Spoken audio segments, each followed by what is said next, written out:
আজ আমি পাস্তার রেসিপি করব। আমি পাস্তাটা সিদ্ধ করে নিয়েছি, এরকম সিদ্ধ করে একটা ছাঁকনির মধ্যে জলটা ঝরিয়ে নিয়েছি।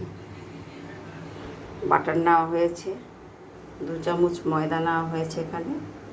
এটা হচ্ছে দুধ, মিল্ক পাউডারকে 4-5 চামচের মতো এটাকে গুলে নেওয়া হয়েছে। পেঁয়াজ, রসুন, টমেটো, রেড সস,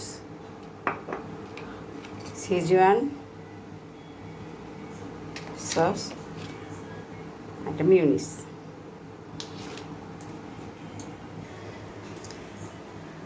আমি উনুনটা ধরিয়ে দিয়েছি, একটা কড়াই বসিয়ে দিয়েছি। কড়াইতে এখন কিছুটা সাদা তেল দিলাম।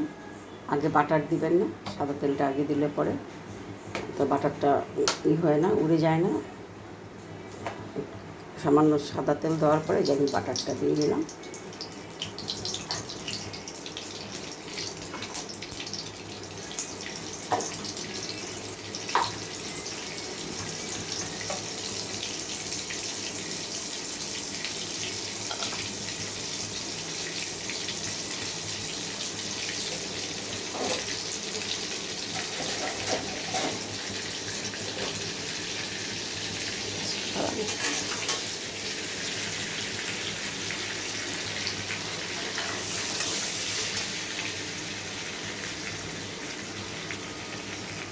আমি যে রসুনটা কিমা করে রেখেছিলাম সেটা দিয়ে দিলাম।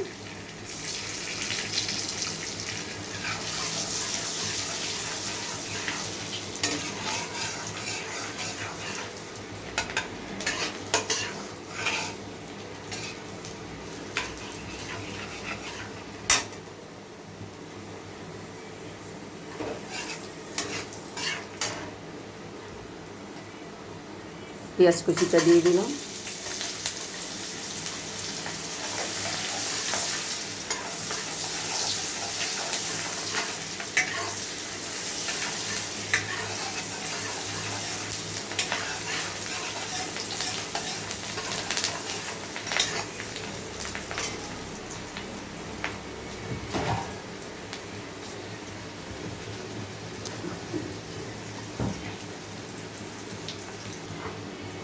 টমেটো কুচিটা দিয়ে দিলাম। আমার পেঁয়াজটা একটু ভাজা ভাজা হয়ে এসছে। এই অবস্থায় আমি টমেটো কুচিটা দিয়ে দিলাম।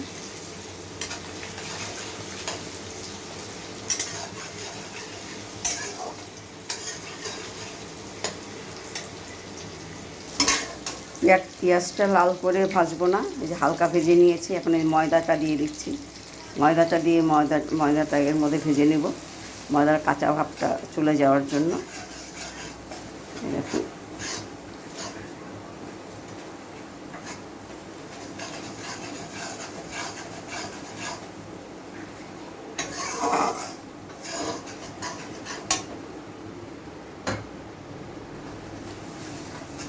ময়দা কাঁচা গন্ধটা যাওয়া পর্যন্ত আমি ভেজে নিয়েছি। কাঁচা গন্ধটা দূর হয়ে গেছে। এখন আমি যে মিল্ক পাউডারটা গুলে রেখেছিলাম সেটা দিয়ে দিব। সেটা অল্প অল্প করে দিতে হবে যাতে দলা পাকিয়ে না যায়। সামান্য অল্প দিয়ে একটু নেড়ে নিতে হবে, দলা পাকানো কোনো মতেই যাবে না। মিল্ক পাউডারটাকে দিয়ে দেওয়া হলো।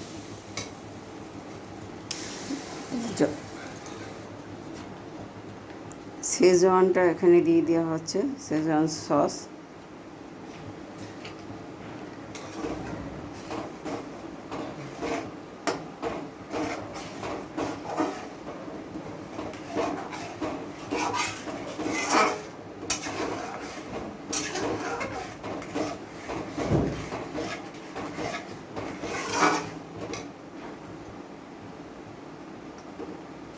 আর একটু দেওয়া হলো।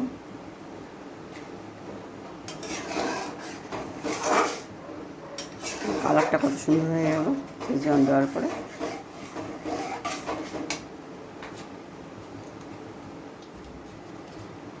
এই অবস্থায় আমি এখন মিউনিসটা দিয়ে দিলাম।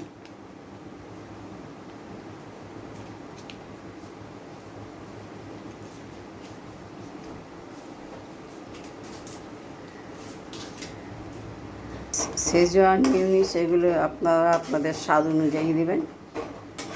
যখন লবণটা দিবেন আপনারা একটু টেস্ট করে দেবেন, কেন শেজওয়ানও লবণ আছে, তাহলে সেইভাবে আপনারা লবণের ব্যালেন্সটা করবেন।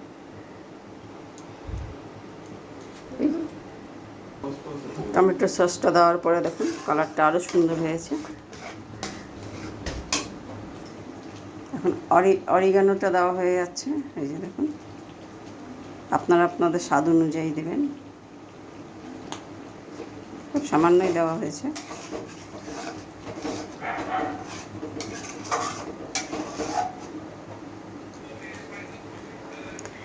চিলি ফ্লেক্স দেওয়া হলো। আপনার ঝালটা আপনাদের স্বাদ অনুযায়ী দেবেন। সামান্য লবণ দেওয়া হলো। সসটা যদি বেশি গাঢ় হয়ে যায় তাহলে আপনারা একটু গরম জল দিয়ে নেবেন। আমার এই সসটা রেডি হয়ে গেল। এখন পাস্তাগুলো দিয়ে দেওয়া হবে। দেখুন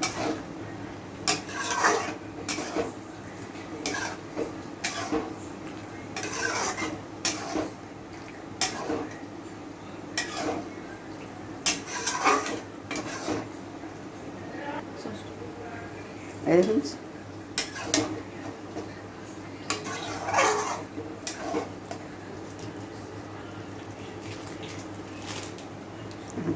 চিজের স্লাইসগুলো আমি দিয়ে দিলাম।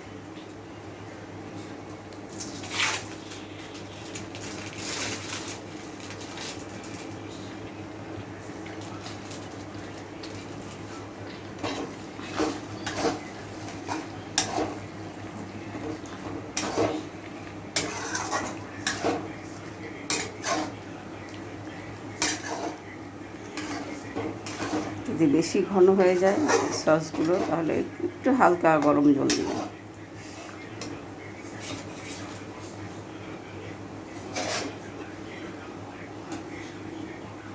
হালকা গরম জল দিয়ে দিলাম, বেশি ঘন হয়ে গেলে খেতে ভালো লাগবে না।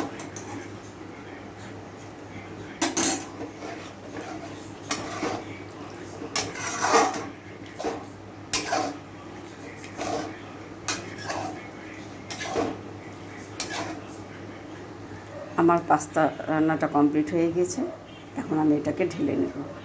দেখুন কত সুন্দর হয়েছে কালার টালার দিয়ে পাস্তা। আমি এটা ঢেলে নেব। একটু দোয়াই আছে ওই লাইটটা। আমার পাস্তাটা তৈরি হয়ে গিয়েছে। গার্নিশিংয়ের জন্য উপর দিয়ে সামান্য চিজ দিয়ে দিয়েছি। দেখুন এটা খাওয়ার জন্য রেডি। সকালের টিফিন কিংবা বিকালের টিফিনে আপনারা এইভাবে পাস্তা বানিয়ে খেতে পারেন। পাস্তাটা খেয়ে বলবেন কেমন হয়েছে। আমার চ্যানেলটা লাইক, শেয়ার ও কমেন্ট করবেন। যারা সাবস্ক্রাইব করেননি তারা সাবস্ক্রাইব করে দেবেন। আমার ভিডিওটা তখন দেখার জন্য ধন্যবাদ।